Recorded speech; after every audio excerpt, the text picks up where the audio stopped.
Today, we drive New Zealand's most dangerous road with sheer drops of 90 meters if you make a driving mistake.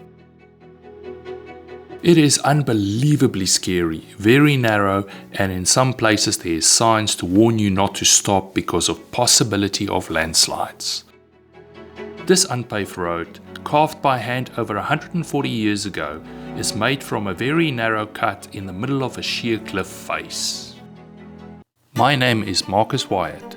Join me as I share my passion for four-wheel drives and traveling to the remotest parts of New Zealand. If you enjoy these videos, please support me by buying me a coffee on Patreon. Join the team of explorers now. Skipper's Canyon is a 22-kilometer long historical and picturesque valley near Queenstown, New Zealand. In November 1862, Thomas Arthur and Harry Redfern uncovered 4 ounces of gold in less than 3 hours on what is now Arthur's Point. This marked the start of one of Otago's most significant gold rushes.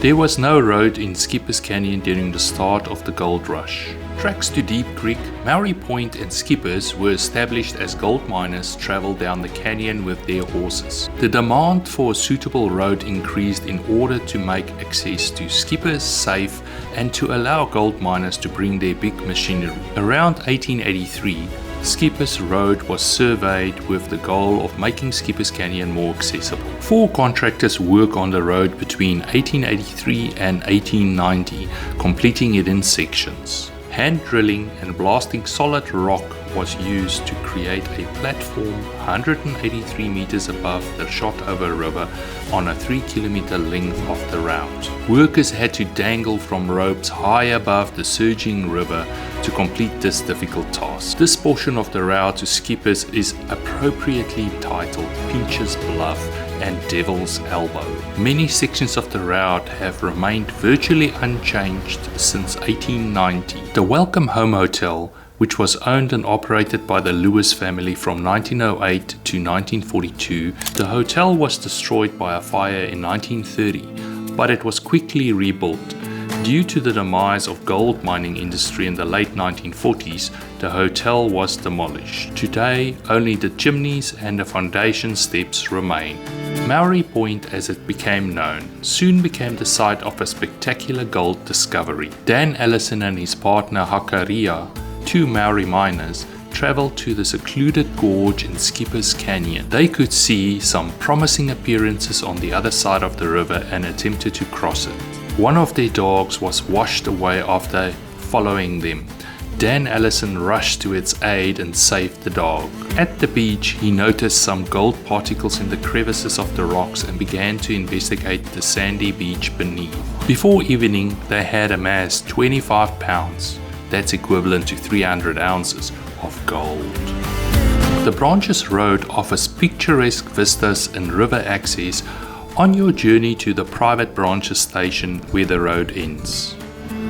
The environment is breathtaking, with huge schist bluffs and rock tors rising out of the Tossa grassland like sculptures.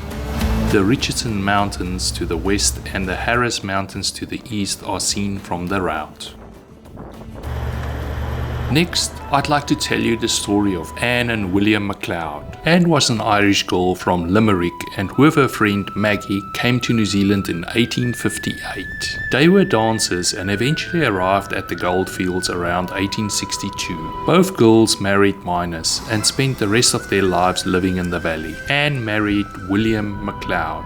They moved to Sloan's Flat around 1863 where they mined for gold. William built this hut specially for him just south of their house. As well as mining, Anne and William had a post office and an accommodation house. Legend has it that when tending to travelers' needs, Anne would only supply 1 drink per customer. From 1863, when she moved to Sloan's Flat, Anne's only outing in 38 years was to the opening of the Skippers Bridge in March of 1901. Anne and William had no children and are buried at Skippers Cemetery. William in 1913, age 82, and Anne in 1915, age 77. She was a New Zealand resident for 57 years.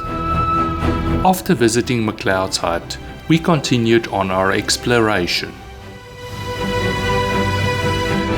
Not far down the road, we found this beautiful little hut. The area is just stunning and it would make for an awesome overnight camping spot. Unfortunately, it is not very private, but absolutely gorgeous.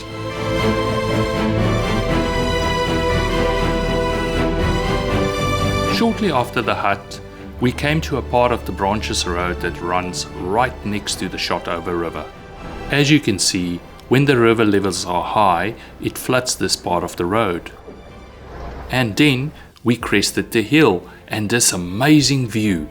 In my opinion, this is one of the top 3 views in New Zealand. The weather was a bit moody on this day, but it was still absolutely stunning. It was a fluke that our pies were ready and we could enjoy lunch in this spot. We continued on the last stretch of the road until we found the gate to the Branches station, where we turned around.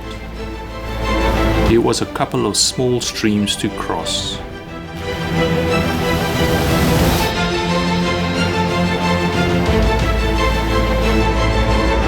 I tried to splash Lincoln with some water, but he was wise to my tricks. Then we went down the side track and found this little stunning camp spot. It was very private and not visible from the road at all. We are somewhere on Shotover River down the Branches Road, little secret camping spot. We just found this little camping spot here today. It is absolutely gorgeous. Right next to the Shotover River. Got a little flat piece here where we can set up rooftop tent, and should be quite a nice little flat spot here for the swag. What a spot! Right next to the river. It's gorgeous. It's gorgeous. The one thing I'll tell you: bring your spray. This is sandfly heaven. I reckon once the fire starts going tonight, sandflies will be gone.